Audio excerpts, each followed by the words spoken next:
Hey, this is Joe Hoff. Welcome to the Joe Hoff Show. Glad you are here. We got a great show ahead of us today.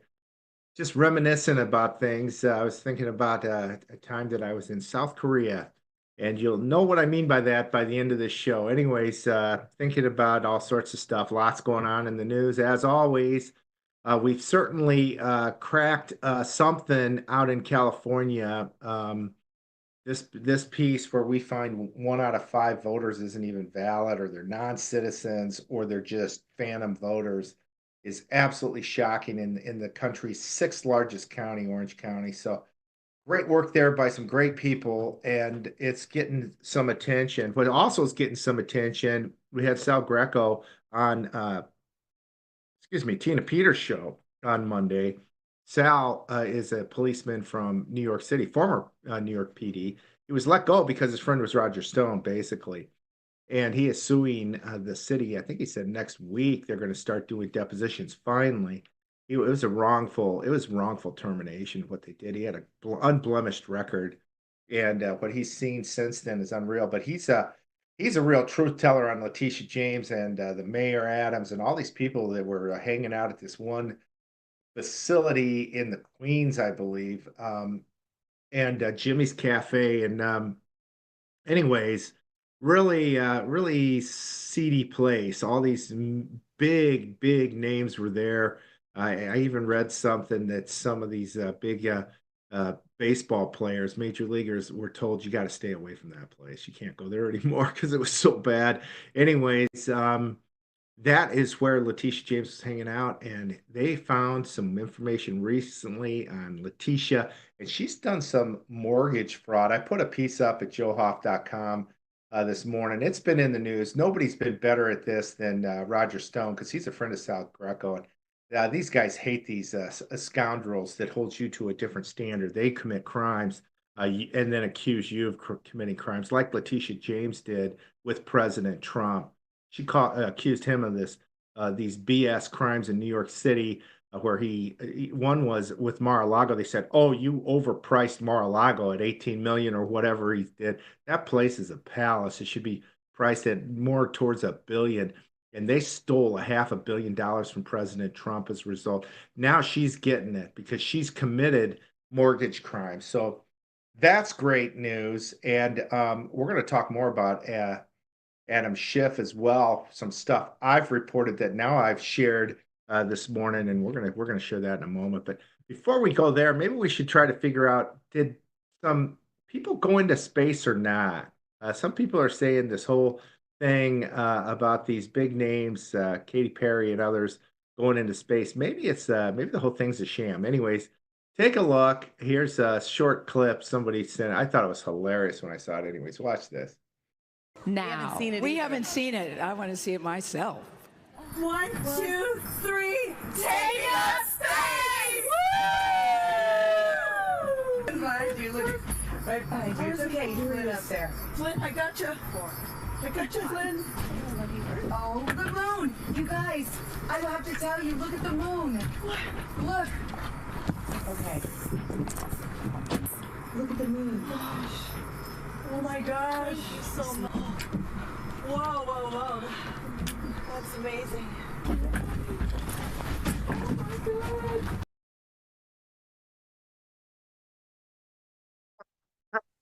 God. Some people are saying, did that even happen? Are they even in space? And there's some clowny stuff that happened when they landed, as they opened the space capsule in the middle of the desert. People are saying this is all made up. So I have no idea. I think the whole thing's hilarious, though. Is it real or is it not? I'm interested in your thoughts on that for sure. Anyways, that's some funny stuff. That was up last night. There's a lot of funny stuff. There's a lot more serious stuff. Here's a great piece on Adam Schiff. I mentioned we're going to talk about him in a moment. Well, here's Adam Schiff, the biggest loser ever. Watch this. So you're not intimidated by Adam Schiff and Chuck Schumer because they're talking a big game, not to mention fire marshal. Well, Adam Schiff is not only a stone cold, hopeless loser, but he is one of the most corrupt, one of the most shameful, one of the most heinous individuals ever to serve in public office in America. And everything he's devoted his life to has been debunked, discredited, and discarded. He literally represents the face of failure. His sole achievement in life was fighting a losing war against Donald Trump, and now President Trump is in the White House, and Adam Schiff is the leader of a dying and dethroned movement. This is, I mean, it really is amazing. Think about what the Democrat Party is fighting against. What are they trying to stop President Trump from doing? They're trying to stop him from sending rapists out of the country. They're trying to stop him from making energy affordable for every single American and every single family. They're trying to stop him from ending wars overseas so that we won't have a nuclear winter on this planet. They're trying to stop him from firing bureaucrats who literally do nothing at all but suck up resources and money. And of course, they're trying to make him have troops that are men in dresses pretending to be women. Oh, and of course, men in women's sports and men and women's private spaces. That's the agenda of the Democrat Party. Kill the golden age, make everyone crazy, suck all the joy and all the happiness out of our lives, and let a bunch of illegal alien rapists and criminals have their way with the country. That's literally the agenda of the Democrat Party, Jess.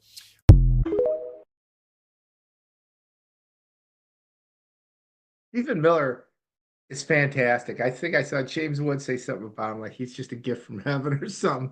He is so spot on. He is so spot on. These guys are insane. And Miller just goes right to the point. There it is. These guys are insane. It's what he's saying. They're trying to destroy this country. We've somehow survived these last 4 years. We've got a lot of work to do. A lot of work, but good things are happening.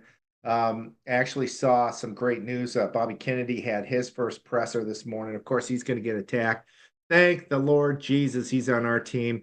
What a great team Trump's put together. We haven't even started hardly talking about Bobby Kennedy, all the great work he's doing. We had Sheila Matthews on yesterday. Great work she's doing. Worked with one of the agencies under Bobby Kennedy, his nonprofit. Just some great girls there. And they're doing great things. So this is we've just got to get it done. We want the FBI and DOJ to start arresting people, though. Let's get that done. Anyways, and one of those people they should be targeting is Adam Schiff, because not only is he a stone cold loser, as Stephen Miller says, but he's a criminal. And this piece I put up really about a year ago on Adam Schiff. It's about the fact that he committed mortgage crimes. Same thing that Letitia James is now being charged with. He falsely registered his address. He says he runs for California, but he also says he lives in Maryland. He's got a home there. He claimed that on a mortgage, and so that he could get a better rate, I guess. And this schemer, scoundrel, crooked, sick individual that can't open his mouth without lying, the stone cold loser, as Stephen Miller says. This guy's in trouble. Let's hope that the FAA will look into this. I think it's the FAA. Roger Stone was big time on Letitia James, and he came back to me and shared with me. I'll just tell you this. Here's what he said. Basically, the FHF will be looking into this Roger Stone, or this Adam Schiff mortgage, crimes. They'll be looking into that very soon. So that's my understanding. So anyways, that's breaking news here on the Joe Hoff Show. Let's look and see if we can't get Adam Schiff at least held accountable for his mortgage crimes, just like Letitia James. Anyways, hopefully a lot more. Hopefully all the crimes that he's committed, but we'll see. That was a piece I put up at joehoff.com this morning, one piece. Excuse me, big news. I think it's big news. It's time to bring this guy to justice. So that's going on. As far as the circus goes, and the Democrats, well, they brought back the circus master last night. He's an absolute idiot. He's ding dong. He can't speak without mumbling. I think he's on about 5 different drugs whenever he does speak, and it's been this way for about 6-7 years, since before the 2020 election. But they brought back their prince, their man, the guy that can destroy a nation quicker than you can snap your fingers, Joe Biden. And he spoke last night in some special address. Anyways, it started as a bomb. We've got a couple clips here, and it was terrible. Anyways, here's how it started. Joe Biden in his first big event since being president, if we call it that. Anyways, watch this. Thank you.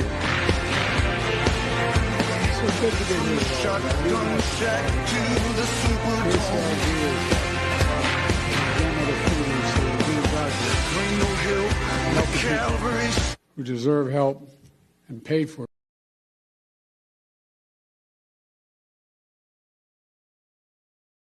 Joe Biden's opening, par for the course. This guy's a clown show. It is such a clown show. They had to bring back the clown show just to remind us one more time what idiots they are and what an absolute scoundrel they had as in the presidency. Of course, he wasn't running anything. He can't even give a speech. The guy starts talking before the music's over. It's what a mess. What a mess. It'd be terrible to have to try to keep up with that guy in the back room. Oh, shut the music off. Shut the music off. Oh no, he's talking. Shut it off. And then bitching at somebody. I told you to shut it off. My God, what a mess. What a nightmare. Jeez. Well, it just continued. Joe had some great phrases yesterday. Anyways, here he is lying about other people like he gives a damn about treating people with dignity. What about the January Sixers? Think about that. These people that walked in the Capitol, walked out, some that prayed while they're in the Capitol, many of them actually picked up trash. Good people. They freaking raided their homes with FBI agents, 20 cops, throw these people in the ground, take their pregnant wives, put them on the front step in the freezing winter in Kansas, only to have a miscarriage the next day. These guys, he didn't treat people with dignity, throwing these people in prison and in jail for days and months and weeks and months in solitaire. Dignity? This guy knows nothing about dignity. But this is what he claims. It's just so gross watching these guys because everything they say is a lie. Joe Biden was one big, fat, filthy, sick, gross lie. And here he is. We're reminded of it again yesterday. Simple dignity. Everyone deserves to be treated with dignity, regardless of their standing, regardless of economic situation, regardless of who they are. Making sure that more than 60 million Americans who are living with disabilities are treated with dignity is who we are as Americans. That's what it's about.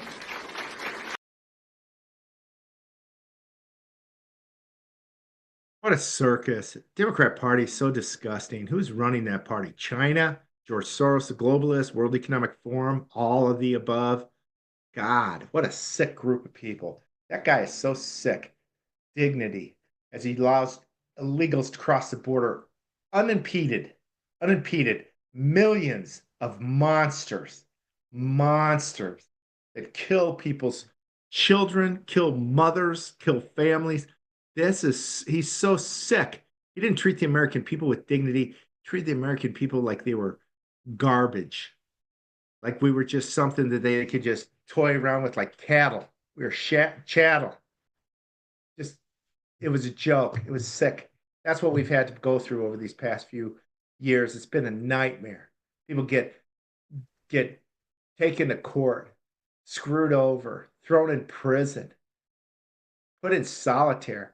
Some people committed suicide rather than put up with the lack of dignity that Joe Biden showed to the January Sixers. How about 4 people that died that day? How about Ashley Bobbitt? Was she treated with dignity? That was so disgusting. Then they make up the lies about it. Dear Lord Jesus, let's hope President Trump's team's looking into that. Let's hope they arrest some of these monsters. Nancy, all the way to the top. Nancy Pelosi on down. Just get them all. Get them all. So sick. My Lord. Biden was such a fool. Remember the speech he gave, the one about where he says about hairy legs, and I love it when kids touch my hairy legs, and just crazy talk. And where he's surrounded by all these young black kids at some event, someplace, he was totally whacked out. I think it was one of their experiments on Joe. They put him in on some drugs and just decided to see if this will work. Will this make him look normal? Will he be able to talk here? Guy's senile. He's crazy. Monsters behind him putting together this production. It was gross. We even find the studio they built near the White House, next to the White House or whatever, where they do all these productions as if he's in the Oval Office. It was such a scam. And the media sat there and played along with it. That's what's so gross. This media is so gross. We've got an incredible guest, by the way. Hang on. We've got an incredible guest who can talk more about this media than maybe anybody. She was in the belly of the beast. But anyways, here's Biden talking about colored kids yesterday. Can't make it up. And I'd never seen hardly any black people in Scranton at the time and I was only going in fourth grade. And I remember seeing the kids going by at the time called colored kids on a bus going by.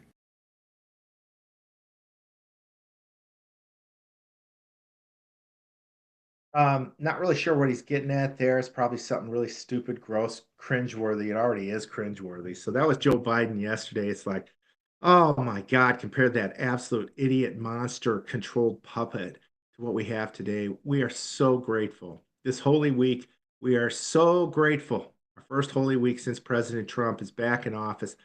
Thank the Lord Jesus that he is here. Thank you, Lord Jesus. Thank you for answering our prayers. Thank you so much. We are so grateful, especially this Holy Week. Thank you so much, Lord Jesus. So, thank you. Thank you, God. It's just amazing. President Trump has had a great week this week. Again, just great weeks. Mentioned yesterday all the things he did last week that are great. Great week again today. I mentioned just today, Bobby Kennedy comes out and he's talking about the autism and the studies that he's going to do, the real studies to get to the bottom of why are these kids having autism now that we've never seen before. The ratios are unbelievable. 1 in 33 or even 31 now compared to 1 in 10,000 when we were children. Something's wrong. Something's going on. And they're going to try to figure it out. And I think they already have some pretty good ideas. And so we'll find out. We'll find out. Maybe it's these vaccines. Maybe it's the food. Maybe it's both. And we'll find out. So thank God we've got great people that Trump brought into this office, and they humbled themselves to work with Trump, and they're doing great. So thank you for the entire cabinet for doing what they're doing. President Trump brought in a real great guy. He's the leader of the smallest country, I believe, in the hemisphere, El Salvador. He's fantastic. He's just been so good, and he's got a couple quotes that were going around this evening that were just fantastic. Here's one thing that he says about taxes. Watch this.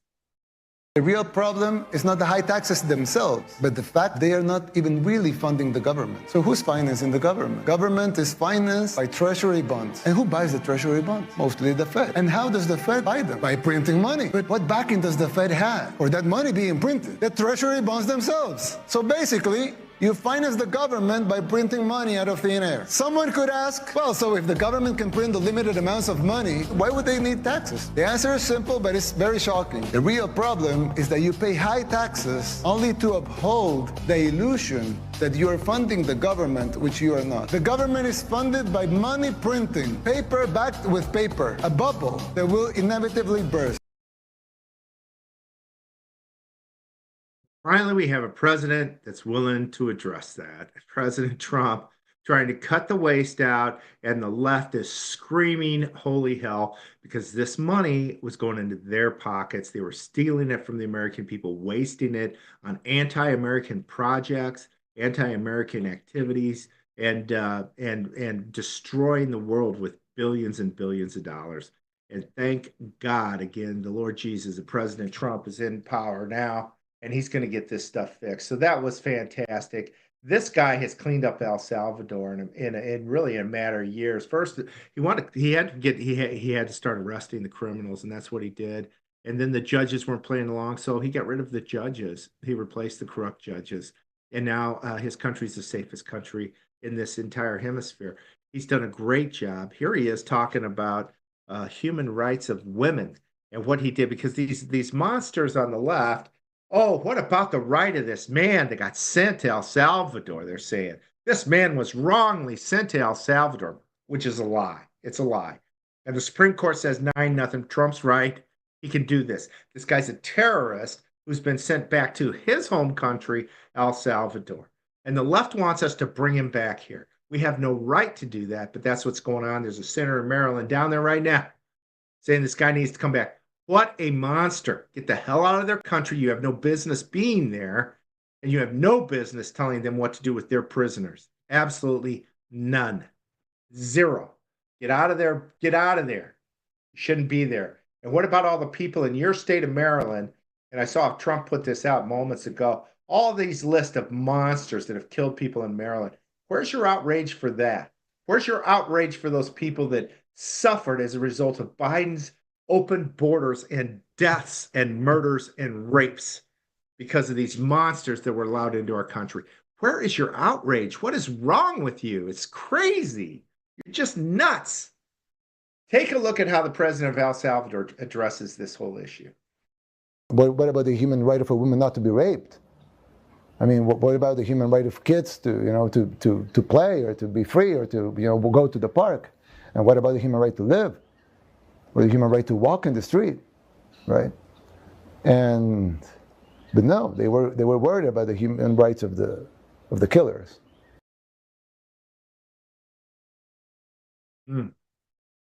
So true.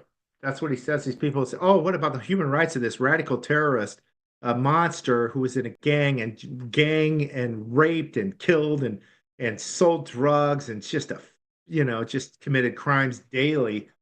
His rights in the U.S. What rights does a foreign national have in the U.S. in the first place?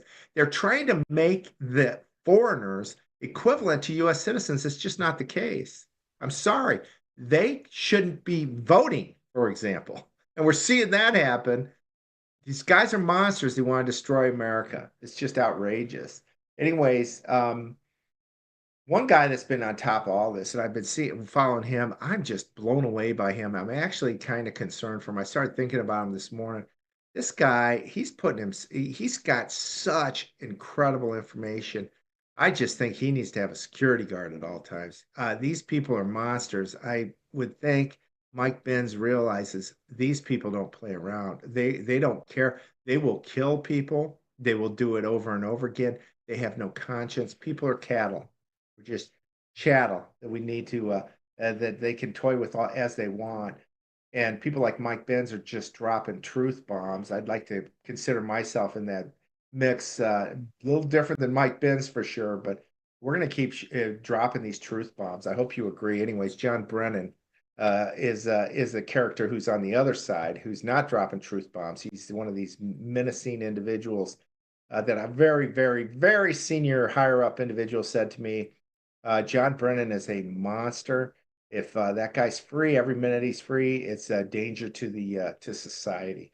And so let's hope John Brennan soon is thrown behind bars where he should be. But here's Mike Benz talking about John Brennan's acts decades ago, leading up to 9/11. Watch this.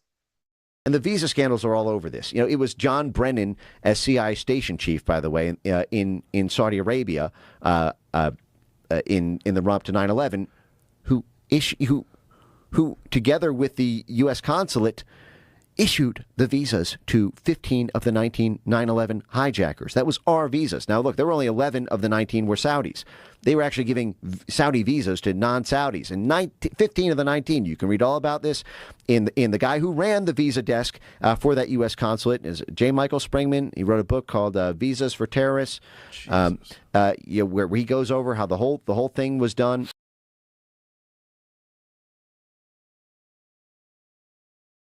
Surprise, surprise, John Brennan was responsible and part of the outfit that allowed 15 of the 19 terrorists from 9/11 even to get Saudi Arabian visas into the U.S., even though 4 of them aren't even Saudis. Then Brennan somehow makes it to the head of the CIA under Obama. Huh. Makes you go, huh, doesn't it?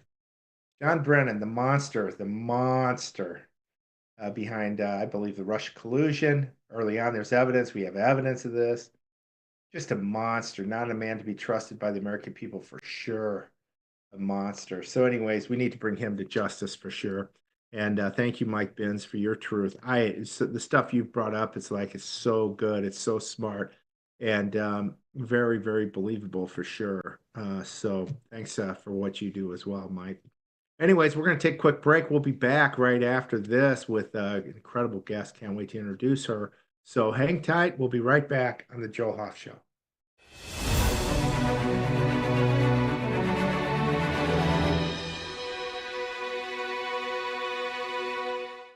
$10 billion are stolen every year from Americans by online scammers. Every day, millions of people fall victim to online threats. Over 30 million spam calls are made per day in America, with over 50% of daily emails being considered spam. And that's not all. On average, over 40% of devices are vulnerable to hackers, and each person in America has 10 passwords stolen per year.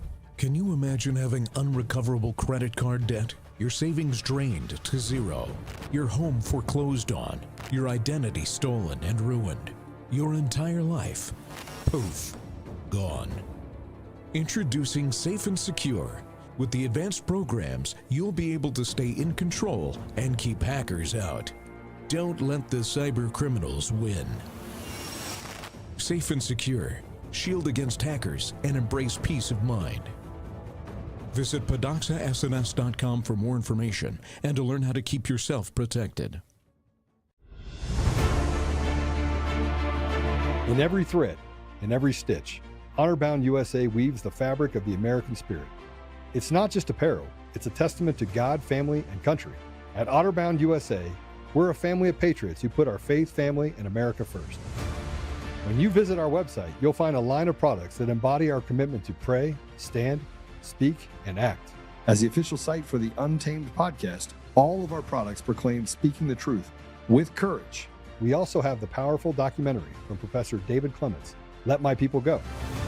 Identify yourself as one of the few who are willing to stand for what they believe in. Join the Honor-Bound USA family today. Wear it as a badge of honor, commitment to the values that shape us, and a pledge to the bright future we will build together. Because when you're honor-bound, you're not just wearing a brand, you're embodying a lifestyle.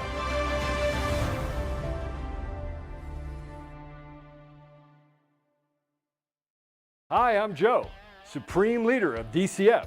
What is DCF, you ask? We're the best damn sandwich shop in the universe. Do we sell hoagies? Well, we're DCF, and the F doesn't stand for hoagies. We got 9mm sandwiches, we got beastly baguettes, and we toast buns like no other. Looking for training on bun safety? We got you covered. And our ranges are the best place to test out your new Not sandwich. So get your buns out, cause the sun's out, and let's party!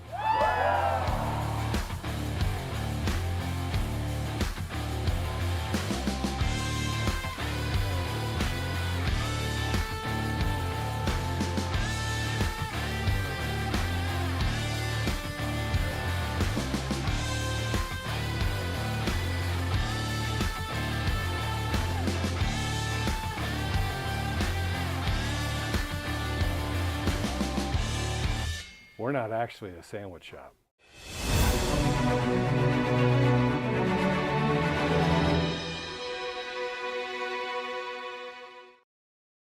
And we're back on the Joe Hoff Show. So glad you are with us. We've got a great guest. Chanel Rion's going to be joining us here in moments. But before she does, we've got a couple clips we want to show. Let's start with this clip of Chanel with Scott Atlas. As you might recall, he was a lifesaver, literally a lifesaver for the entire country, if not the whole world, when President Trump brought him in and he could start blasting the lies of doctors Birx and Fauci, really the mass murderers, Birx and Fauci. Anyways, here's a piece of Chanel on her show on OAN with Dr. Atlas. Let's take a look. We have to protect this kind of decentralizing body of news gathering and this decentralized body of fact gatherers and news generators.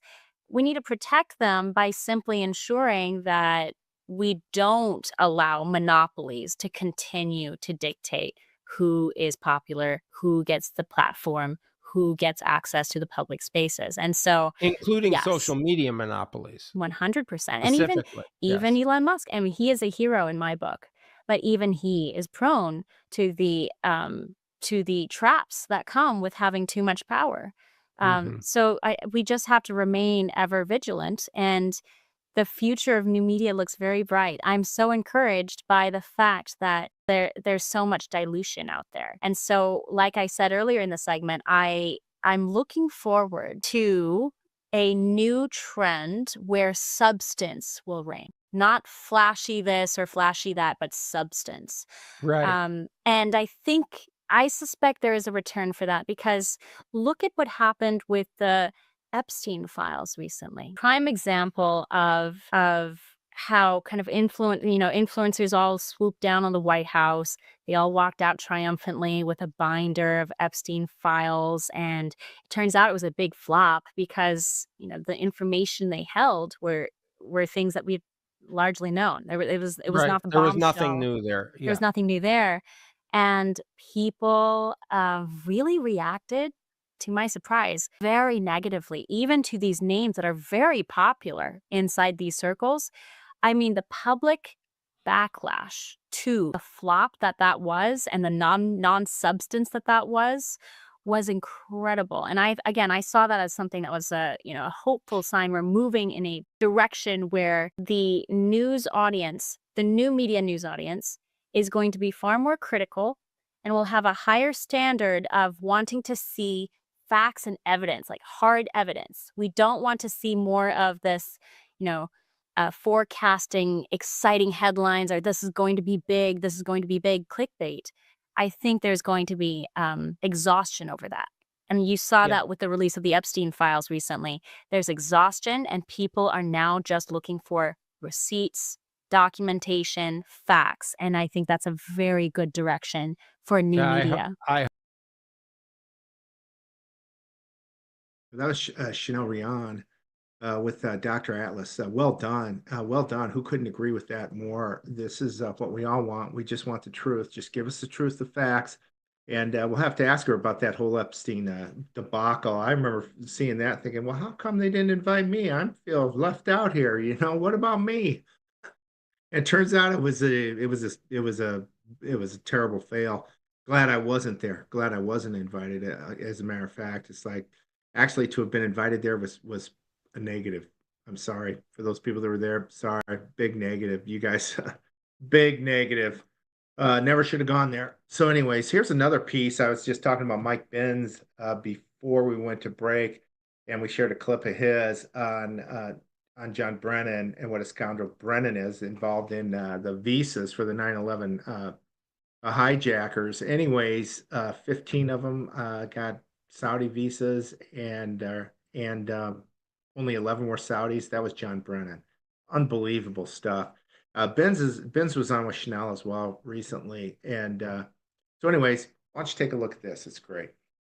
It's the phrase "rule of law." You may have heard this phrase as a sort of bantying cry from the left and from Democrats when they were trying to arrest Donald Trump by saying, no one's above the law, no one's above the law. Then, of course, if Trump were to ever arrest one of them, it would be, malicious prosecution, and suddenly no one would be above the law in that case. But rule of law, that's not an accident that they use that phrase.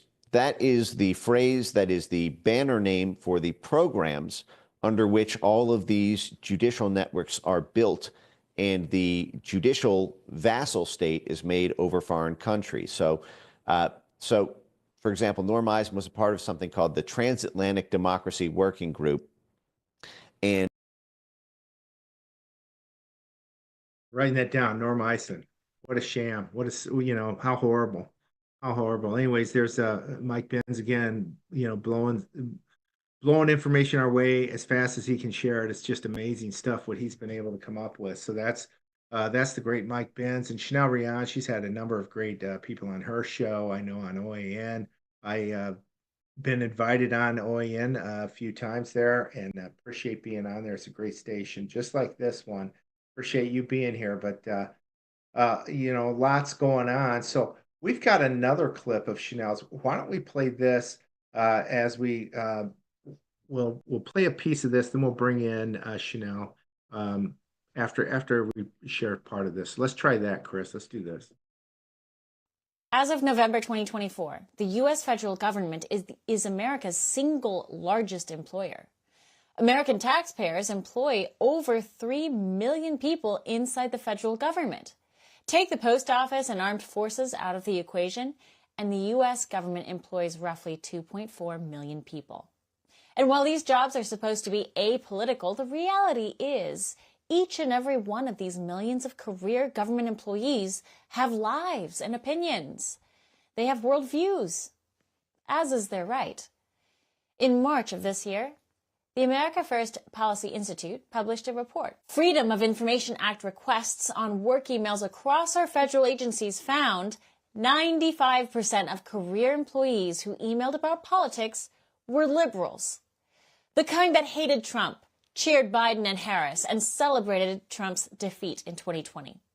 They did so among themselves. They did so from positions that are supposed to be apolitical. If you think AFPI is biased, let's agree, for the sake of argument, they are a pro-Trump group with a pro-Trump lens. All right, so let's look at another metric. Just how liberal are these over 2 million federal government employees? Here is the biggest organization for federal government employees, AFGE. The American Federation of Government Employees boasts 820,000 government worker members out of a 2.4 million total body. Pretty good sample. OpenSecrets.org shows that in the last election cycle, AFGE, representing nearly 1 million federal government employees, donated 96% to the Democrat Party. Only about 4% to Republicans. It's been like this for 30 years, at least. So AFPI's report that 95% of government workers were liberal activists is looking pretty accurate.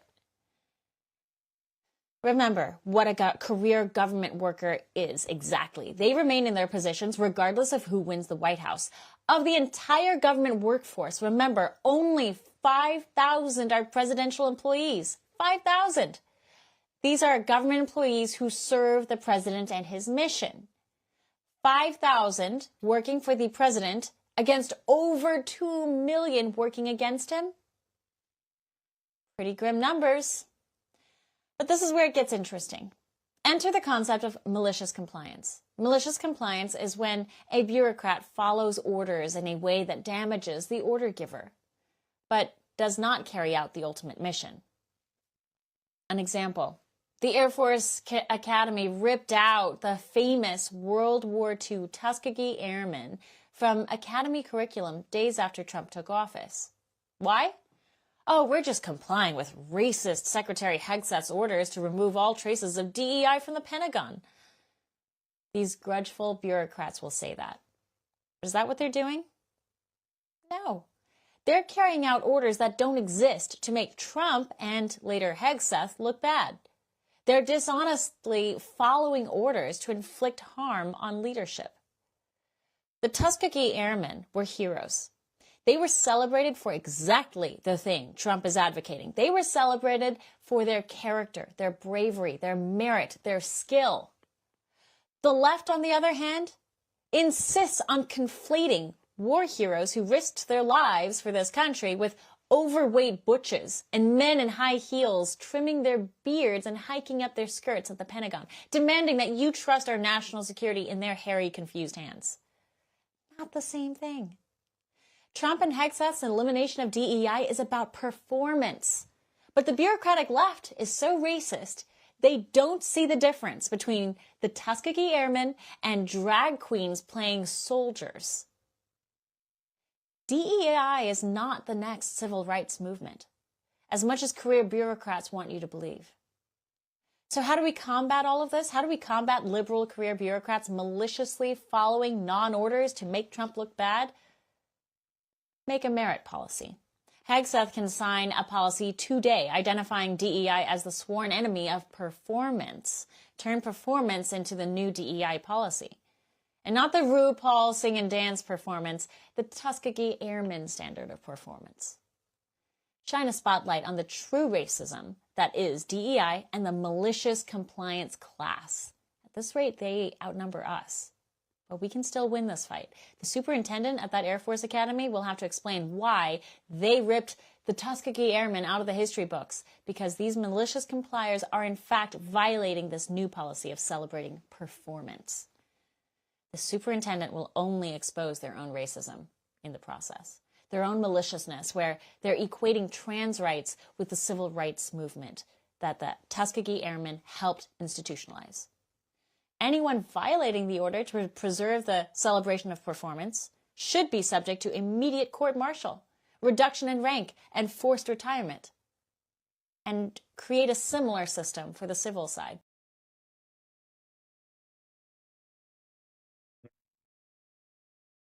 Pretty good stuff from Chanel. Very awesome. Let's play one more clip, Chris, before we bring her on. We're waiting on her to join us. She's going a little over on her show right now, so we're on some taping. So there's a piece there with Dave Bratt. Are you able to pull that up? Maybe we can talk about that. This is Chanel talking with former House member Dave Bratt, who was fantastic. Now he's, I believe, at a university. I don't know if it's Hillsdale or one of these great universities, Liberty, I think Liberty University, and real smart guy on economics as well. He's on Bannon quite a bit, and we've had him on this show as well. But Dave's talking about economics, real economics, and the left, they are, they're freaking out. They want to say the sky is falling. They are doing whatever they can to try to destroy this Trump time, because we've got to save this country, because if we don't, these monsters are going to destroy it. They're working for the other side. That's all I can believe. These are communists that are trying to take over. So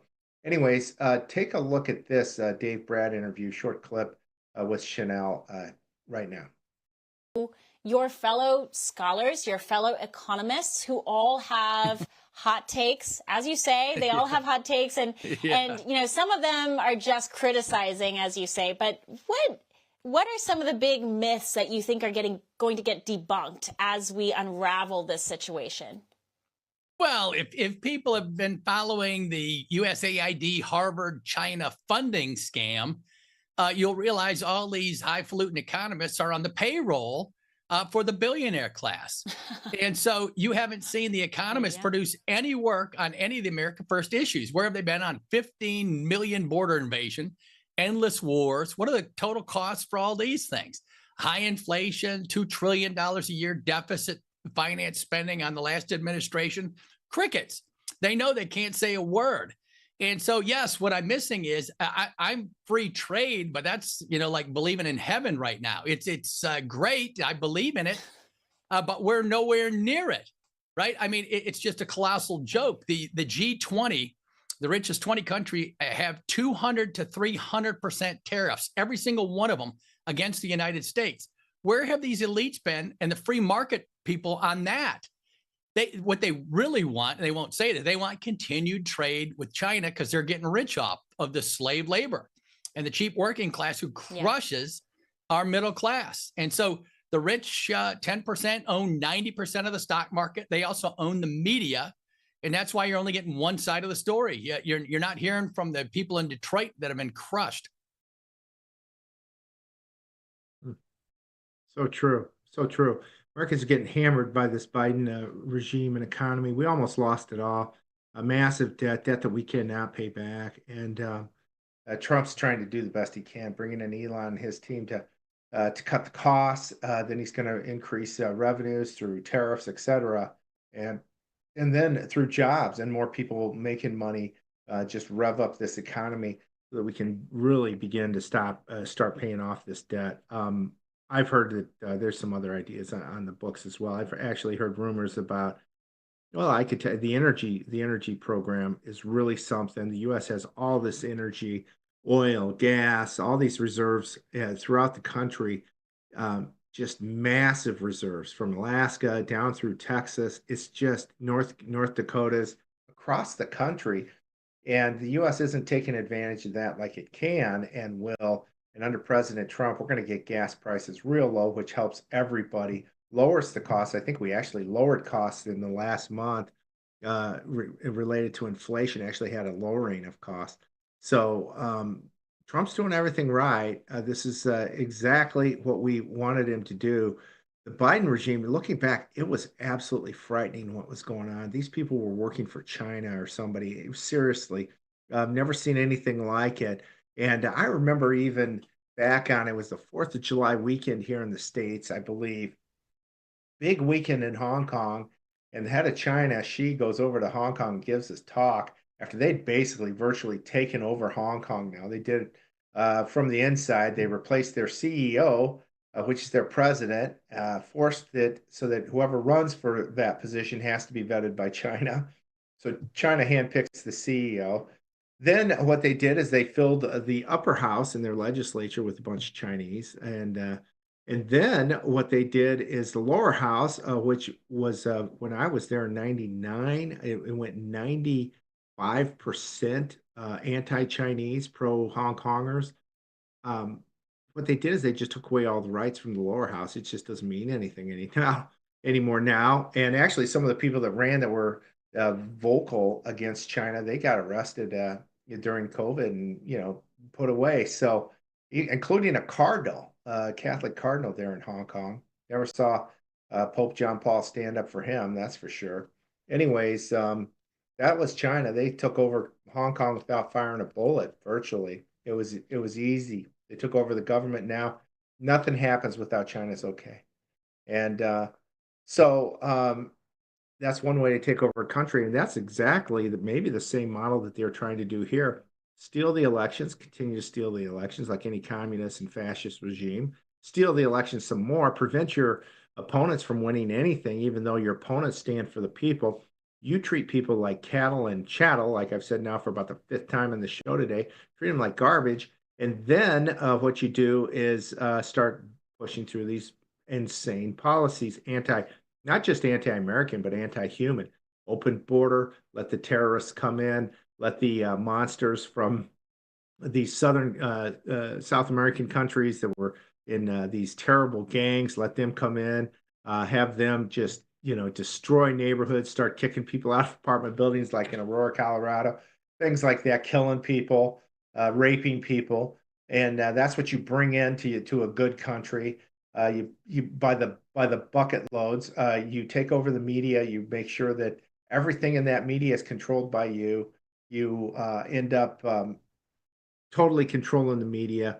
Nothing's said without your permission. If anybody does say it, then you attack them. You brutally brutalize them in whatever way. You bankrupt them. You silence them, and that is exactly what went on with the Biden regime. And now we know that they've been paying millions and millions to entities like the New York Times and There we go. Politico There's the and joke. All right, others. thank you. Thank you. And so that goes on, and that's just the beginning of how you take over a country. So that is always in the shot. Yeah, It's right? fine. I don't mind. I could unplug this one. So that's what we do. That's what's been happening here in the U.S. And we're just we've had to live through it, and now we finally got a chance again. We got 4 months and amazing things happening, and so there you have it. Anyways, we do finally here have Chanel Rion, and so let's introduce Chanel. Welcome to the Joe Hoff Show, Chanel. Joe, what a pleasure to be on. Thank you for having me. Thank you. It's such a pleasure seeing you.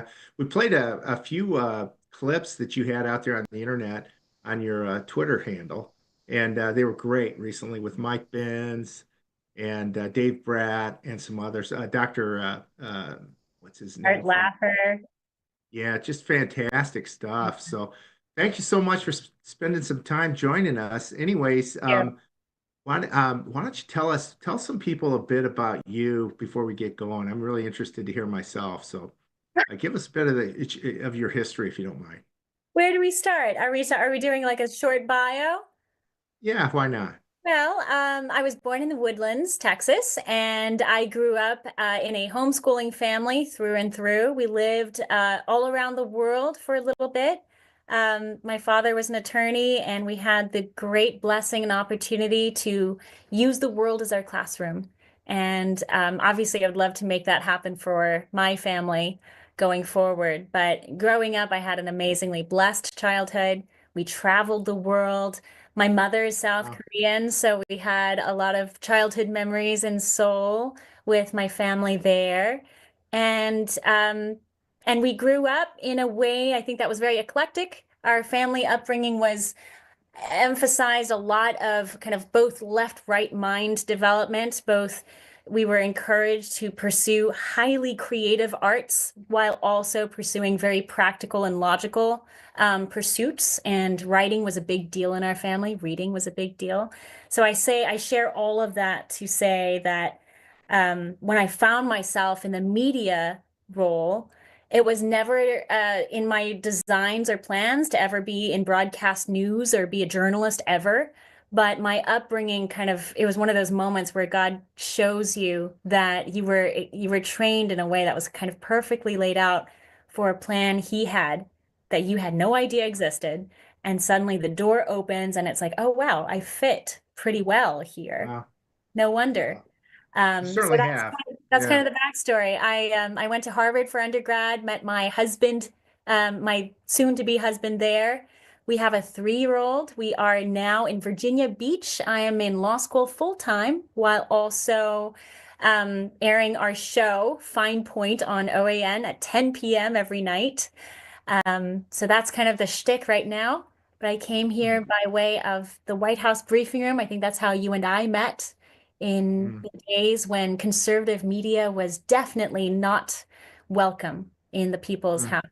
Obviously, that has changed immensely for the better, but that's how we met. That's how Yeah. we sharpened our fangs within the media circles there.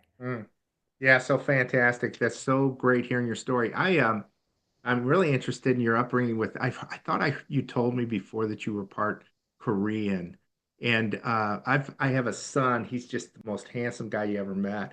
And he's half Chinese. And he's tall like me, but he's just a handsome boy, does great in school. He was born in Hong Kong. We lived over there for a period of time and then came back here to the States. So I can relate to some of that. I also can tell you, I remember once going to Seoul, South Korea, and the Olympic torch was coming through when the Olympics were in China, and they stopped at this event in Seoul, and it was right across from my hotel. So I went over there, and these China singing groups, this was an all-girls group.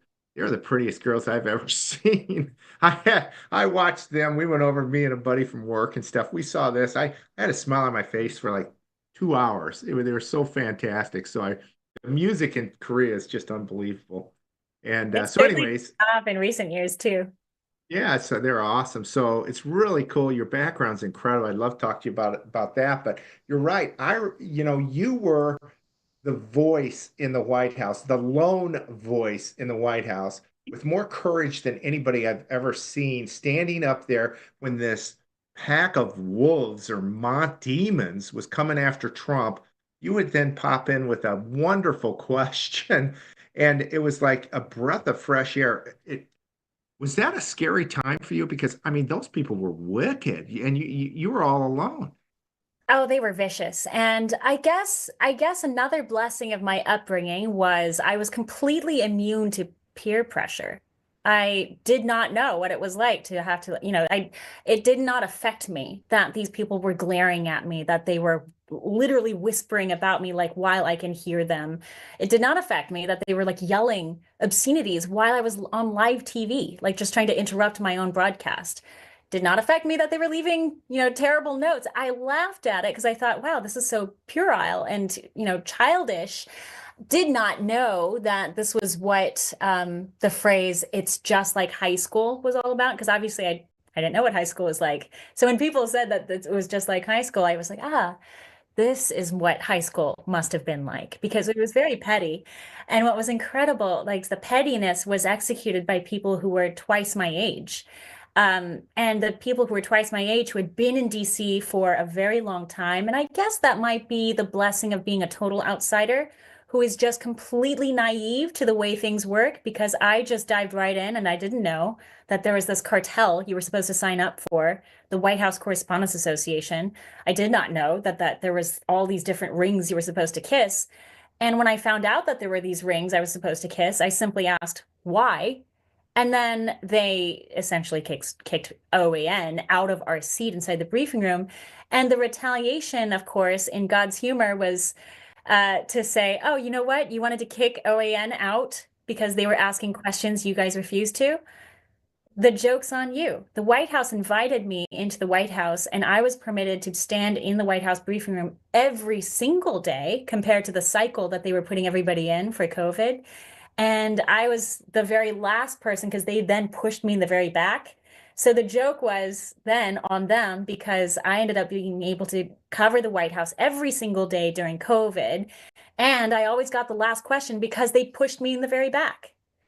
So it was an incredible time, I think, I think that the issues that we were faced as a nation were so much bigger than the dramas that were happening in that room. And I think that's another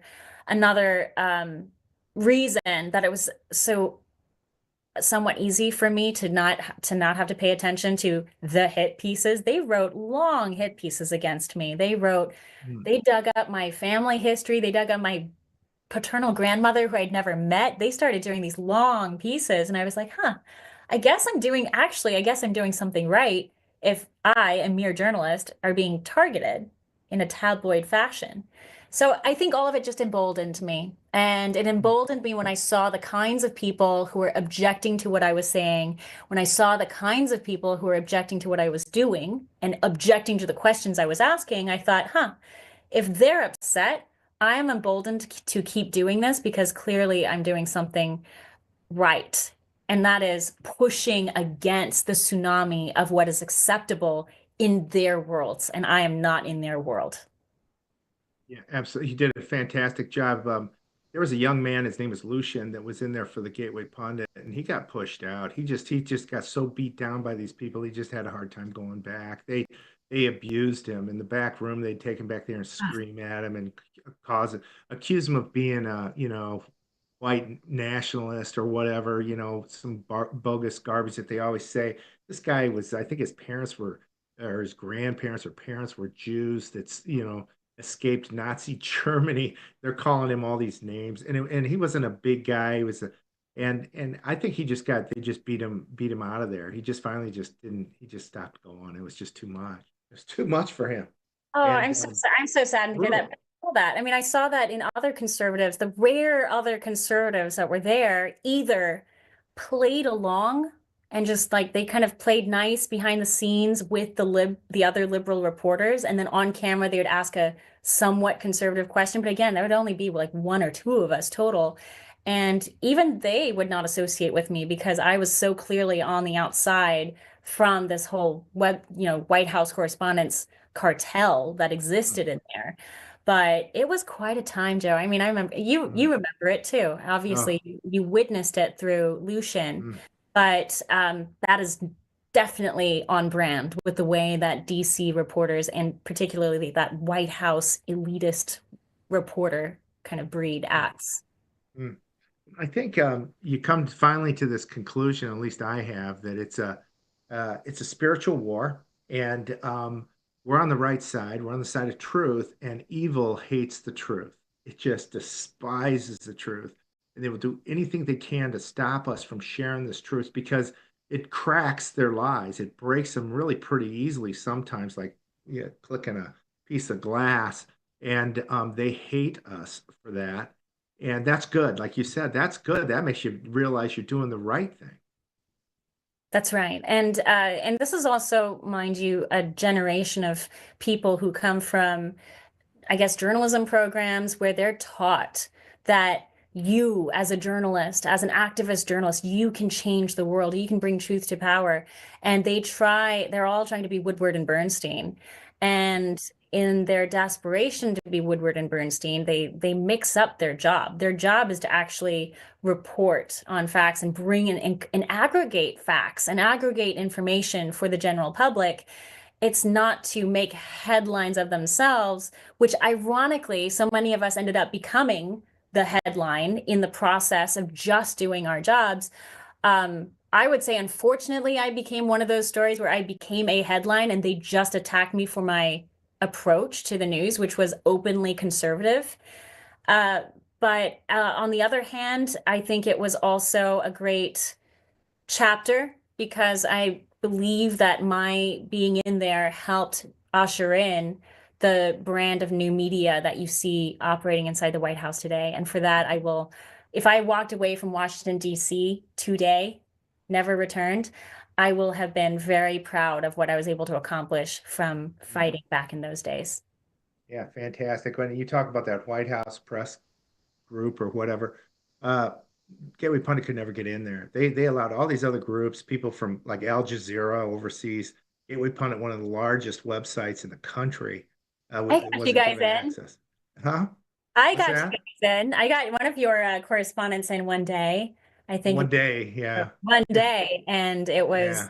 and again, and yes, it was it was a tall order to actually get. I had to write a letter. I had to get all these permissions. You had to go through the, the requisite security checks, but they did not make press and fact gathering easy for anyone who was against the DNC narrative. That was bottom line. Yeah. Yeah, absolutely. So one thing you did as a result as well was you started a new group. Is that right? Yeah, I started an alternative White House Correspondents Association back in 2020. Actually, we're coming up on its anniversary. I started it April 7th, so we're just a few days past the anniversary of NWHCA. So the current cartel, I don't think it's a cartel anymore. I think they've lost a lot of their monopoly, but it was the White House Correspondents Association, the WHCA, and they are a private nonprofit group. They raise money to I guess like support their organization, and then they have this big celebrity dinner at the every spring in Washington, D.C. I set up an alternative called NWHCA. The WHCA promptly sent me a cease and desist letter, and it was a big scary letter from a big attorney, and he said you need to promptly cease using the name NWHCA. And I promptly ignored it because I knew where I stood legally. I would gladly go to court with them, but guess what? 5 years later, they still haven't taken me to court. It was all hot air. And I called them on that bluff by continuing to operate. So NWHCA, their problem was, what part of the word White House Correspondents Association do you own? Do you own the White House? Do you own the word correspondence? Do you own the word association? What are you claiming here legally? So anyway, that was what I operated on. They sent me that cease and desist letter. I ignored it. I then, established this organization with the intent of having a yearly dinner, just like WHCA does. And I had a conversation with the White House back at the time. They did not actually know a lot of the information I was bringing to them. I gave them a big briefing, a big thick briefing. I had researched all of it, and I made my case. And I said, hey, White House, you need to take over the briefing room. You pick the seats. You pick who gets to sit in the pool. You pick who gets access to the Oval Office, not the WHCA. They don't have a legal ground to stand on making those decisions for the American people. White House, please take this over. Here's my memo. Recognize NWCA as an alternative, or at least, recognize both of us and let us both divide the room in half and let us assign the seats on this half and let the WHCA assign the seats in the other half. And reasonably, the White House said, look, and this is Chief of Staff Mark Meadows and Kayleigh McEnany. They said, look, we have a lot of fires burning right now. Let's get through the election. Trump will show up at your dinner. We'll make sure that Trump is your invited guest, and we'll make sure he shows up to your dinner, not their dinner. It's like, yes, good. And then let's plan on this after the election. And obviously, the election happens and Joe Biden moves in, and there went my gala plans. There went all of my, all of the plans. So we're back. We're back, though. I just need to get back to DC from my law school stint, and then we can get this rolling. Yeah, how much longer do you have in law school? I'm halfway through, and I plan to finish most of it in DC. So you might see me a lot more often starting the end of this. Great. At the White House. No, at the White House, you'll find Daniel Baldwin, and he is our excellent Chief White House correspondent. I'll keep doing my show every night and advocating from the sidelines.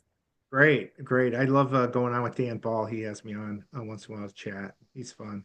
And love your show. I think now with Gates on OAN, that's a big addition too. So love OAN. You know, you've been with the one group then that stood up again for the truth and under the fire. And it's like so many of us. It's been brutal. Then we find out here recently how Politico, New York Times, all these far left AP getting millions of dollars from USAID.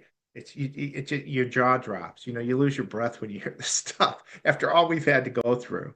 You Yeah. know, it's outrageous. They're being paid by this government. How outrageous. I mean, had the Twitter files not happened, Joe, I think we would have gone down a really, really bad path. Had Elon Musk not Twitter, had the Twitter files not exposed the depths to which government and big state nanny mentality people would go to suppress the opposition, to even out the battlefield, so to speak, so that they did not have any opposition ideologically, the extents to which government would go to do that, teaming up with big tech, was, as you say, breathtaking. And thank God Elon Musk bought Twitter, and thank God the Twitter files really exposed what was happening. Yeah, how about it? I mean, there's probably a lot more. I still feel days like I'm shadow banned, etc. But it's so much better. I can go there and get information today. It's really a great place. So, Chanel, I'm not sure how much time you have. We could talk for hours, but maybe I better let you go. I'm sure you've got some studies to do, or a 3-year-old to take care of, or a show to prepare for tonight. But it's an honor to have you on here. Hope to get you on again soon. We can talk some more. So much to talk about. Sure. Thank you for having me on. I'm sorry I was a little late. We went a little long with some of the pre-records today, but I would love to come back. Love seeing you, Joe. Thanks so much. Thanks so much. Really appreciate you being here. Have a great day. And thank you all for joining us today. Great show. Love having Chanel Rion. Wow, what a blessing. She's a real warrior, a real warrior. And it's an honor to have her on. So thank you all for listening in. Appreciate your support, purchasing the books, supporting our advertisers, doing whatever you can to help us out. Go to joehoff.com. And you can even donate there at joehoff.com too. So whatever you can do, we really appreciate it. Thank you for being here. God bless you. Have a great Holy Wednesday, and we'll be back tomorrow.